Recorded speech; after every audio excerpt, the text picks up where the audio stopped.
በስመ ስላሴ በስመ አብ ወወልድ ወመንፈስ ቅዱስ አሐዱ አምላክ አሜን።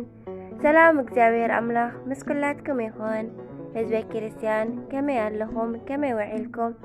ኣነ እግዚአብሔር ይመስገን። ክብሪ ይስፋሕ መድኃኔዓለም ክርስቶስ ልዑል እግዚአብሔር ኣምላኽና ክሳብ ሰዓት እዚኣ እትጸንሕ እስትንፋስ ዓዲሉ ብጸጋን ብጥዕናን ስለ ዘጽንሐና ክብርን ምስጋናን ኣምልኮን ውዳሴን ንዘላለም ንዕኡ ይኹኖ። ከምኡውን ነታ ርርተ ህሊና ቅድስተ ቅዱሳን ንጽህተ ንጽሃን ወላዲተ ኣምላክ ወላዲተ ቃል ኪዳና ምህረተይ ኪዳነ ቃላ ዝኾነት ጽዮን መጸግዒትና ቅድስት ድንግል ማርያም ኣዴና ወዳ ብዝሃባ ክብሪ ክብርን ምስጋናን ውዳሴን ይብጽሐያ። ከምኡውን ንኹሎም ቅዱሳን ከከም መዓርጎም እግዚአብሔር ኣምላኽና ብዝሃቦም ቃል ኪዳን ብዝሃቦም ኪዳን ኩሉ ክብሪ ክብርን ምስጋናን ውዳሴን ይብጽሐዮም አሜን። 16 ጥቅምቲ ዝንበብ ዝጽለ ስንክሳር ዝሰምዕ ዘንብብ ፍቕሪ ጎይታ ኣብ ልቡ ይዕንብብ። ጸሎትን ተረዳእነትን ሓለዋን ናይ ቅዱሳን ድማ ይረክብ አሜን። ዝክረ ጻድቅ ለዓለም ይህሉ ናይ ጻድቅ ዝክሪ ንዓለም ይዝነብር አሜን። ጸሎትን በረኸታን ኣመላድነታን ጣዕመ ፍቕራን ኣዶነታን ናይ ቅድስቲ ኪዳና ምህረት ኣደይ ምስ ኩላትኩም ይኹን አሜን።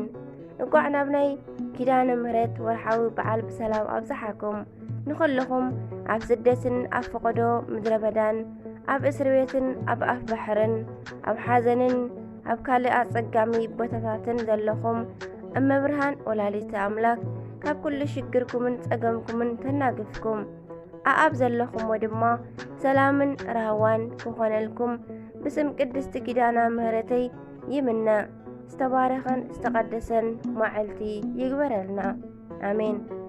መሃሌ ዘሰሎሙን ምዕራፍ 4 ፍቕዲ 45 ንመብርሃን ከምዚ ይብላ ቅዱስ ሰሎሙን መርዓቴ ካብ ከናፈርኪ መዓር ወለላ የንጠብጥብ መዓርን ጸባን ኣብ ትሕቲ መልሓስኪ ኣሎ።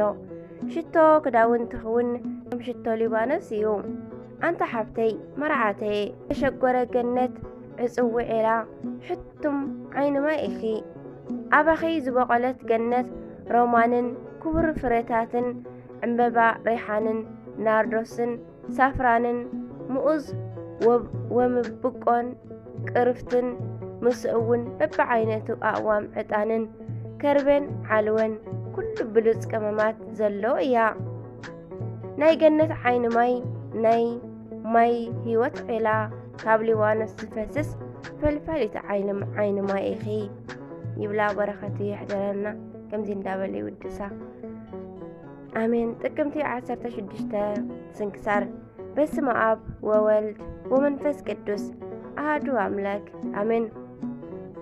ኣባ ያቃቱ ዕረፍቲ እዩ። ቅድመኡ ዝነበሩ ኣቡነ ቢንያም ብሞት ኣብ ዝዓረፉ ጊዜ ነዚ ቅዱስ ኣቦና ያቃቱ መሪጾም ኣብ ሃገረ እስክንድርያ ሊቀ ጵጵስና ሸምዎ። ንሱ ድማ ንኣቦታት ሊቃነ ጳጳሳት መበል 49 እዩ። ኣብ ዘመኑ ካሓቲ ብዙሕ ዘሳቀይዎ ኣቦ እዩ። ስሙ ቴዎዶስዮስ ዝበሃል መለካዊ ካሓዲ ድማ ሰብ ነበረ።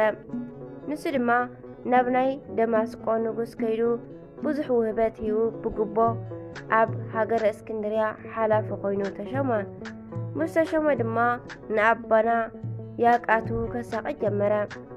ኣብ ዓመት ግብሪ እንዳበለ 7,000 እንዳበለ ናይ ወርቂ ዲናር ካብ ኣቦና እንዳተቐበለ እግዚአብሔር ክሳብ ዘጥፍኦ ንኣቦና ብጣዕሚ ኣሳቀዮም። ኣብ ናይ ኣቦና ዘመን ናይ ብዙሓት ቅዱሳን ኣቦታት ኣቦ ናይ ዝኾነ ናይ ኣባ መቃርስ ቤተ ክርስቲያን ህንፃ ተፈጸመ። ኣብ ሓደ ለይቲ ካብ እግዚአብሔር ዝተኣዘዘ መልኣኽ ንኣቡነ ያቃቱ ተገሊጹ ፍዩጥ ኣብ ዝበሃል ሃገር ኣብ ውሽጢ ናይ ኣባ መቃርስ ቤተ ክርስቲያን ዘገልግል ሓደ ዮሃንስ ዝበሃል ጻድቅ መነኮስ ከም ዘሎ ነገሮም።